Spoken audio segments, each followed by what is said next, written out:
Back to Squawk Box. For more on the political reaction to Trump's victory, let's bring in Democratic strategist John Reinish and former Lieutenant Governor of New York, Betsy McCoy. We have been talking to both of you now for many months as this election has dragged on. That's right. It has been, dare I say, a surprise last night. Here's what we were trying to understand. We're trying to make sense of where this all goes from here. Donald Trump gave a very unifying speech, if you will, last night, I thought.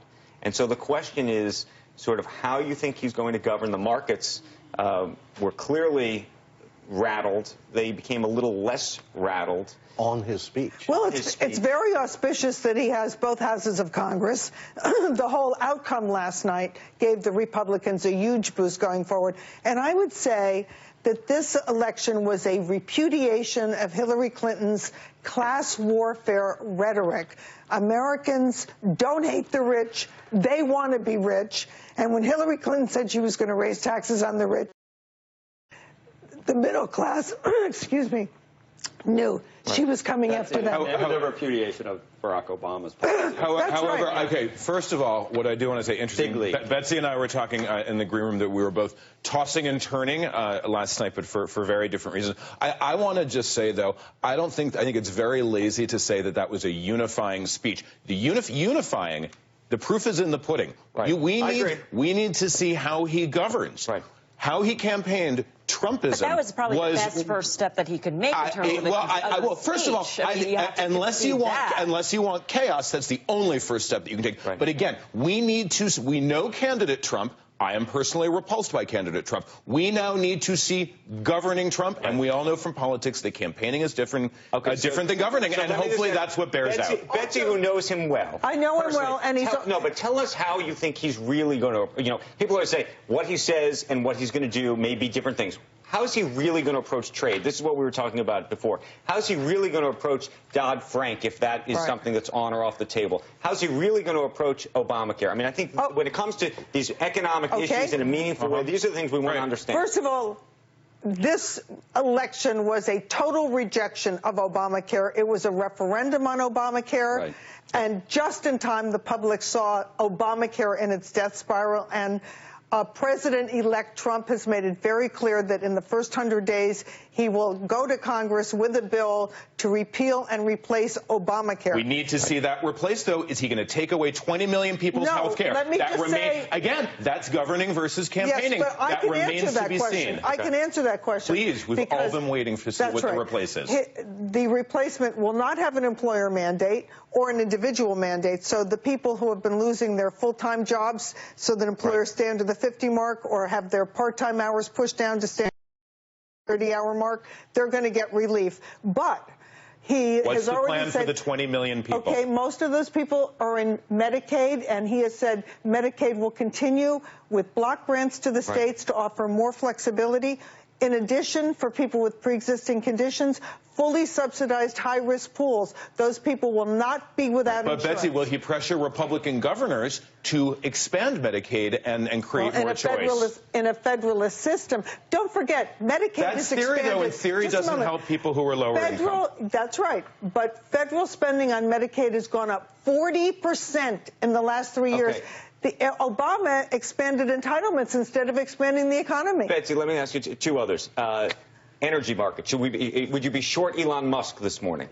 Well, I know that he's going to go full bore for fracking, natural gas, oil production, drilling, all of that. And that will help our economy. That's right. Tremendously. Okay, if you're Randall Stevenson at AT&T and Jeff Bewkes at Time Warner, should you be very unhappy?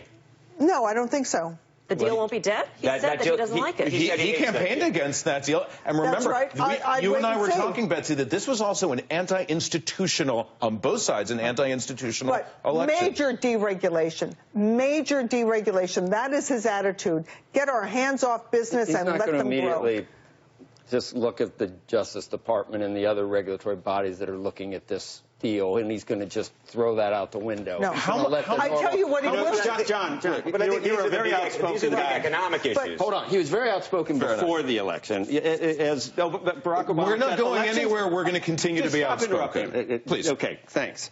So elections have consequences. They do. You're going to tone it down at all now, or it's like the election didn't occur? Yeah, I know you're a Democrat and representing that, but I think it's 12 hours since this happened, so it's been 4 since it happened. All right, but the battle's been lost. At least the battle has. The wars is not lost. There is no question that this was a crushing loss, but you have to rally. You got to go on. Right. And what else are you going to do? You move forward. There was, elections. Let me ask you this question then, and this is for you, John. Please. What happens to the Democratic Party? And what does it say about the party, and what does it say, or does it say something very different about Hillary Clinton? Because I would say this is not just a Hillary Clinton story. This is down ballot across the board. There has to be a lot of work, a lot of soul searching, a lot of organization, and not waiting until the next election, and actually going where the votes are, energizing these new American communities who I think it remains to be seen how they will fare under a President Trump. So there is a huge amount of rebuilding to do, but I have no doubt that we're up to it. Is it a policy issue or is it a people issue? You know, interestingly, elections are less won and lost on policy now. It is persona, and it is character, and it's mood.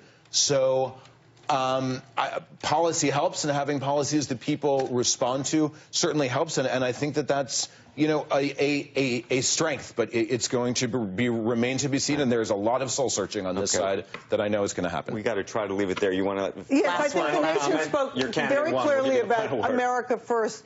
Americans want to have an honest, open discussion about immigration, not on race and ethnicity, but on how many extra public school seats there are, how many extra jobs there are, how many people we can afford to embrace each year. But is it going to be an open discussion or a top-down totalitarian one? And that's what people are very frightened of. That's not how we do policy in our country. That was a totalitarian campaign, and people are worried about that. I didn't see a totalitarian voice there. I did. Thank you for the continued debate. Not going to come. Like nothing's changed.